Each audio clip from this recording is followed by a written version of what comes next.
Hey, it's your host Edgar Jovone, Asking Couch, Episode 2, Season 3, and here we are with the great American author, Arthur Miller, and we're going to pop open a cold one with him.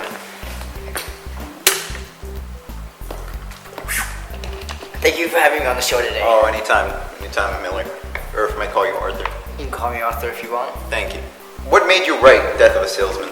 Death of a Salesman is a book that really speaks to me, and I feel like it should really speak to the whole country.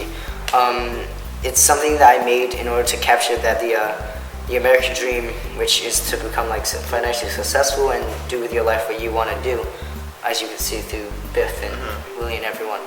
That it's not always reasonable and you can't always achieve it. We see these characters always kind of put through all these struggles, and as you can tell, they don't always come out on top. So it's important for us to realize that sometimes the best things in life doesn't always happen. And I wanted to capture that because after I went through a situation similar with my family, after we went broke and we lost all of our money, we pushed through, and I've made it to my American dream where I'm now doing what I love, which is writing plays and books for the world. And I managed to achieve my American dream, but I wanted to show that that's not always possible. I see. I didn't achieve my American dream. You can tell because you're doing this show. So what are the day-to-day responsibilities of being an author? Day-to-day responsibilities is it's a pretty easy job. You are your own boss, essentially. You can write what you want when you want. It doesn't matter about like how long. You don't have a time frame, essentially. So really, whenever you get writer's block, which is the thing that all writers get, and this goes out to all you future writers and all you current ones. If you get writer's block, don't worry about it. Because with me, whenever I get writer's block, I always make sure I take a break, talk to my wife, she comforts me, and then we Did you just wink at the camera? Hey, what about it? Nothing. So as I was saying, it's always when you know you're okay with what you're doing, and then you can I keep writing.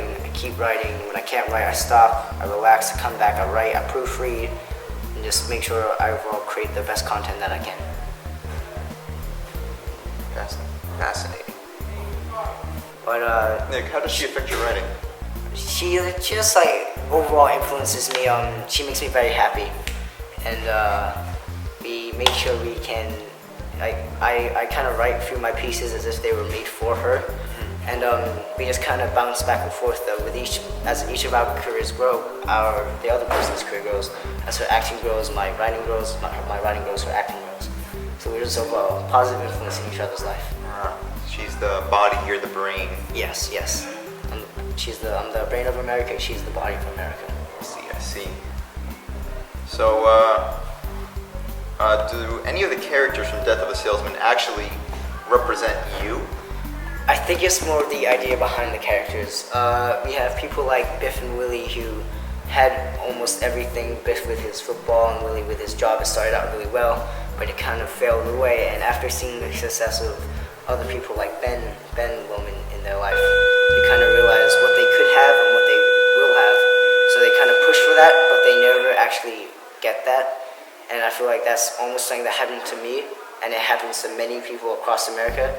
So I make sure I'm not affected by that, and I make sure. So it doesn't actually represent me. It's more the ideals behind the characters.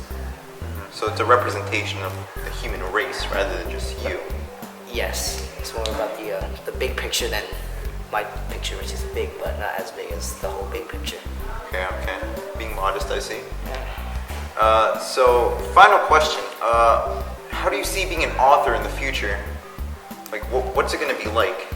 It's going to be a lot better than it is now. There's going to be more to write about. It's going to be a lot more liberal. I feel like there's just so many possibilities that could happen with it all. And I think it's important that we kind of take these opportunities that we have now and really enjoy it. Like with the plays, I feel like they're going to be bigger, but they're also going to be smaller at the same time. They're not going to be as widely acclaimed as other things are going to be. So I feel like we should just stay on the track that we are now. If we stay as we are, constantly progressing and exploring new literary fields, writing can be one of the biggest influences, bigger than it is already now, for media and how everyone thinks. Wow, bright hopes for the future. Indeed. It's me in charge, it will be. Well, I'm so grateful to have you today on the Asking Couch. I bet you are. Yeah, you're welcome to come back anytime. Not happening. It's not you, it's me. Actually, it's you. I'm kidding, it's not me. It's somewhat of a pleasure for the cold one. I'm quite chilled. I'm gonna go now. Okay.